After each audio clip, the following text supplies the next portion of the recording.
It's the Spanish Grand Prix at Barcelona next weekend, traditionally a time when teams bring along major updates to their cars.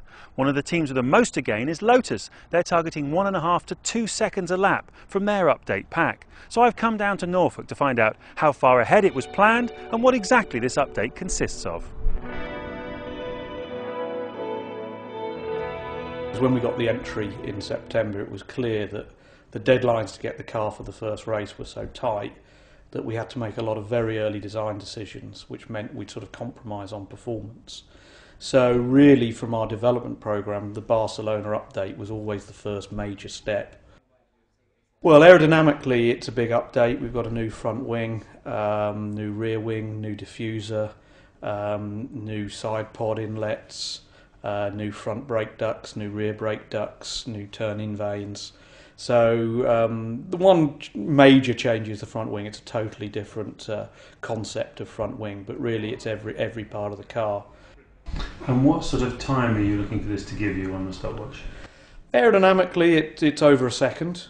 From some of the mechanical parts, especially the dampers and the J dampers, we'd expect a few tenths. Overall, we're looking for around 1.5 seconds in the car, which will be a significant step. It may not really improve our grid position, but certainly it should move us a lot closer to the back of the established teams. We had a very clear direction to go with on the front wing, so that design process started before Christmas. It's been through several iterations in the wind tunnel. And actually, design-wise, although we've been drawing it, we've been updating it as a result of the wind tunnel tests. It was clear we had a big gain, and that gain's actually been increasing right up to almost the time we'll roll it out, because we're still testing that wing in the wind tunnel, and we're still incorporating updates. So we knew quite a long time ago we'd be doing a complete new front wing, but its actual final design has been iterating really almost until now. And how many different models have you tried? Oh, I mean, I think if you look at the sort of optimisation, you're talking hundreds. But with a front wing, you're talking not just the front wing, you're talking the flap, 2-element flap, the end plates, everything is an integrated thing.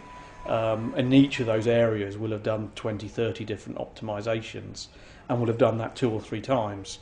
So the total number of optimisations around the front wing and iterations is in hundreds, if not thousands. So this is our original front wing that we started the season with.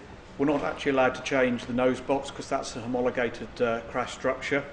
But with these regulations, the centre part of the wing is a neutral section, and all the downforce is produced in this outboard section.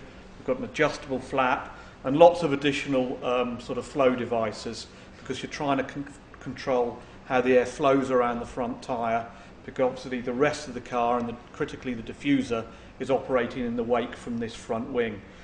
So for Barcelona, we have here our new front wing. This is actually the first one in its bonding jig, so although we're under a week to go, this is it, the first one being made.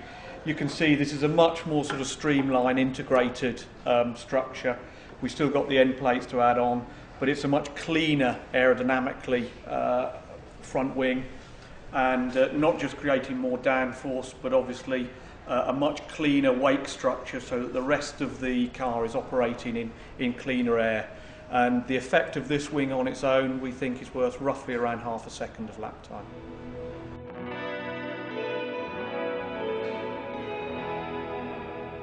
So how much input does the driver have in the development process? And it's absolutely crucial for us as a new team to have 2 experienced drivers. Jarno in particular is very sensitive, very experienced, and he's really been able to pinpoint some areas where the car isn't performing. And actually some of the rig testing we're doing that is specifically aimed at comments and directions Jarno's given us. We're hoping that you'll see a significant step. Now, we don't feel that that's going to get us into the pack, if you like. It's going to bring us up close to the back of that pack.